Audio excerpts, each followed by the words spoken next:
دنیائے science کا عظیم نام Albert Einstein 14 March 1879 کو جرمنی میں پیدا ہوا۔ آئنسٹائن بچپن سے ہی غیر معمولی صلاحیتوں کا مالک تھا۔ اگرچہ عام بچے کی نسبت اس عظیم سائنسدان نے دیر سے بولنا شروع کیا، یہاں تک کہ اس کے والدین اس کے بارے میں تشویش میں مبتلا رہنے لگے کہ کہیں یہ کسی ذہنی بیماری کا شکار نہ ہو۔ ایک رات کھانے کی میز پر آئنسٹائن نے پہلی مرتبہ جو الفاظ بولے وہ یہ تھے کہ یہ سوپ بہت گرم ہے۔ اس کے والدین حیران ہوئے کہ ان کا بچہ روانی سے بول سکتا ہے، تو انہوں نے اس سے پوچھا کہ تم پہلے کیوں نہیں بولے؟ تو آئنسٹائن نے جواب دیا کہ اس سے قبل سب ٹھیک چل رہا تھا۔ 17 برس کی عمر میں آئنسٹائن نے پولی ٹیکنیک اسکول میں داخلے کا امتحان دیا، جہاں وہ ریاضی اور سائنس میں پاس ہو گیا، تاہم تاریخ اور جغرافیے میں بری طرح ناکام ہو گیا۔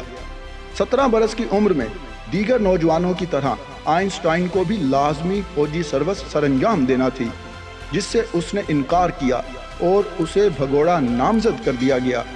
نازی اس سے اتنے نالاں تھے کہ انہوں نے آئنسٹائن کی ساری کتب جلا دی۔ نازیوں نے بھگوڑے آئنسٹائن کے سر کی قیمت $5000 رکھی اور اشتہار کا عنوان رکھا کہ وہ شخص جسے ابھی تک پھانسی نہیں دی گئی۔ آئنسٹائن نے نازیوں کا جواب یوں دیا کہ ایسا نازیوں کی جلد بازی کا ثبوت ہے اور وہ فکری آزادی سے ڈرتے ہیں۔ بعد ازاں آئنسٹائن نے سوئٹزرلینڈ کی شہریت اختیار کی۔ 1933 میں وہ امریکہ چلا گیا، جہاں وہ بطور تارک وطن کے طور پر رہا۔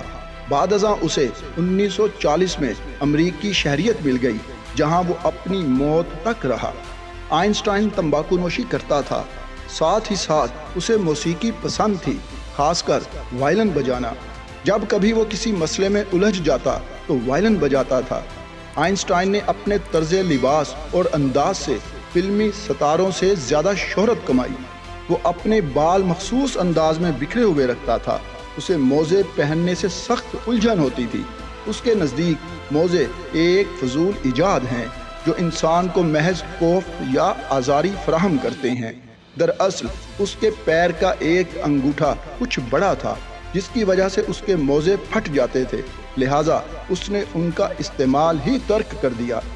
حتیٰ کہ جب وہ وائٹ ہاؤس میں امریکن پریزیڈنٹ روز ویلٹ سے مل رہا تھا تو بھی اس نے جرابیں نہیں پہنی ہوئی تھیں۔ 73 برس کی عمر میں جب آئنسٹائن امریکہ میں تھا تو اسے اسرائیل کا صدر بننے کی پیشکش کی گئی۔ اسرائیل کی جانب سے صدارت کی پیشکش کو آئنسٹائن نے یہ کہہ کر مسترد کر دیا کہ وہ لوگوں سے میل جول اور بات چیت کو زیادہ پسند نہیں کرتا اور وہ اس فن میں کمزور ہے۔ زیادہ تر لوگ اسے ملحد سمجھتے تھے، لیکن آئنسٹائن خدا کا قائل تھا۔ البتہ اس کا تصور خدا عیسائیت اور یہودیت سے مختلف تھا۔ آئنسٹائن ایک موڈی قسم کا انسان تھا۔ اگرچہ موسیقی اس کا شوق تھا، باوجود یہ کہ وہ اپنی دھن کا پکا تھا، جس بات پر اڑ جاتا اس پر قائم رہتا۔ آئنسٹائن کے بارے میں کہا جاتا ہے کہ اگر وہ اپنی ضد پر اڑا نہ رہتا تو مزید زندہ رہ سکتا تھا۔ 17 اپریل 1955 میں آئنسٹائن پرنسٹن ہسپتال نیو جرسی میں داخل ہوئے اور دوسرے دن یہ خبر گردش کر رہی تھی کہ آئنسٹائن فوت ہو گئے ہیں۔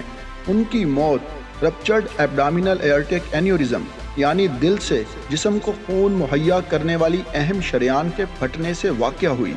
جب ڈاکٹرز نے اس شریان کو مصنوعی طریقے سے درست کرنے کا مشورہ دیا تو اس نے جو کہا وہ صرف آئنسٹائن ہی کہہ سکتا تھا۔ اس نے ان الفاظ میں ڈاکٹرز کا مشورہ ماننے سے انکار کر دیا کہ زندگی کو مصنوعی طریقے سے بڑھانا ایک بے ذائقہ عمل ہے۔ میں نے اپنے حصے کا کردار ادا کر دیا ہے اور اب اختتام کو بھی شاندار طریقے سے سر انجام دینا چاہوں گا۔ موت سے قبل آئنسٹائن نے اپنے جسم پر تحقیق سے منع کر دیا تھا۔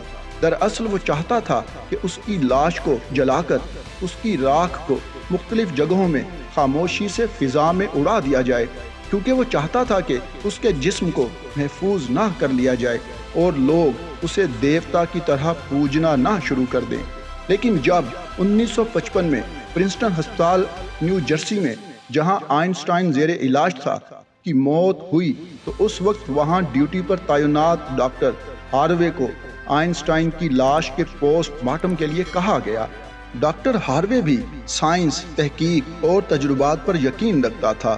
اس نے آئنسٹائن کی وصیت کے برعکس اور آئنسٹائن کے خاندان سے اجازت کے بغیر ہی اس کا سر کھولا اور اس میں سے اپنے عہد کے سب سے بڑے اور نوبل انعام یافتہ سائنسدان کا دماغ نکال لیا اور فوری یونیورسٹی آف پینسلوینیا جا کر ایک ٹیکنیشین کی مدد سے آئنسٹائن کے دماغ کے 240 بلاکس میں ٹکڑے کر لیے اور پھر ان کو الگ الگ محفوظ کر لیا۔ جب آئنسٹائن کے دماغ کی چوری کی خبر عام ہوئی تو ڈاکٹر ہاروے کو نوکری سے ہاتھ دھونا پڑا۔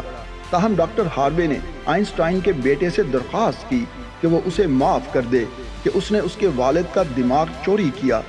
ڈاکٹر ہاروے نے آئنسٹائن کے بیٹے سے کہا کہ دراصل وہ آئنسٹائن کے غیر معمولی دماغ کا مطالعہ کرنا چاہتا ہے تاکہ دنیا کو آئنسٹائن کے غیر معمولی دماغ کے متعلق معلومات حاصل ہو سکیں جو یقیناً آئنسٹائن کی زندگی میں ممکن نہ تھیں۔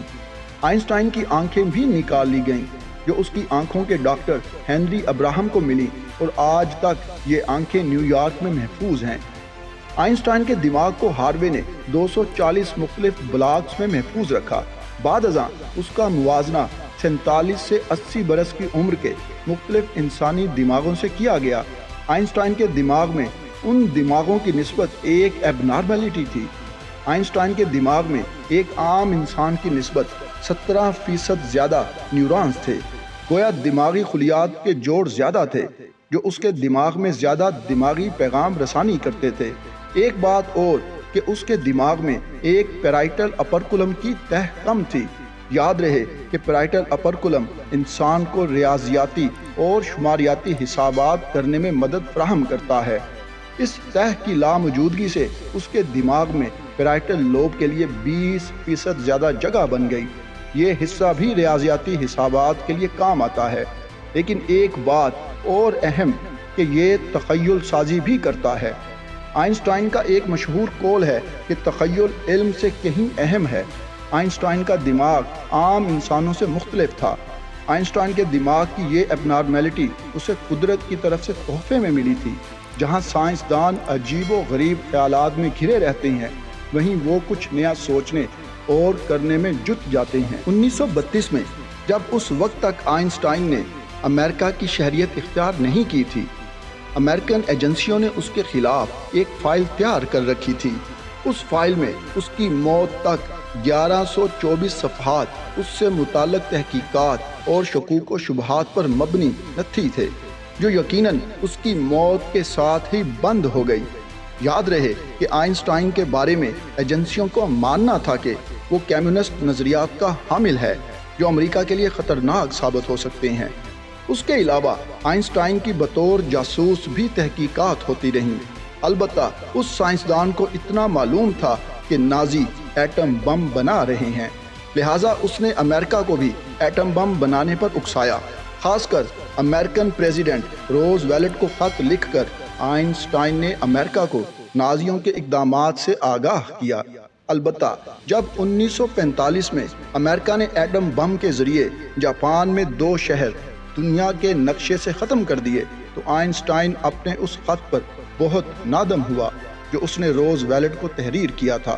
18 اپریل 1955 کو پرنسٹن ہسپتال نیو جرسی میں آئنسٹائن نے اپنے آخری الفاظ ادا کیے جو وہاں پر موجود نرس نے سنے، لیکن نرس چونکہ صرف انگریزی جانتی تھی، وہ آئنسٹائن کے جرمن زبان میں کہے گئے الفاظ کو نہ سمجھ پائی، اور آج تک یہ راز ہی رہا کہ آئنسٹائن جیسے عظیم سائنسدان جس نے دنیا کی شکل ہی تبدیل کر دی تھی، آخرکار اس ازلی حقیقت کو پا گیا جسے پانے کے لیے موت کی دہلیز پر قدم رکھنا پڑتے ہیں۔ میوٹر میوزیم آف فلاڈیلفیا وہ جگہ ہے جہاں پر آئنسٹائن کے دماغ کے ٹکڑوں کو محفوظ رکھا گیا ہے۔ مزید ویڈیوز دیکھنے کے لیے اس چینل کو سبسکرائب کریں، لائک کریں اور بیل آئیکن کو کلک کریں۔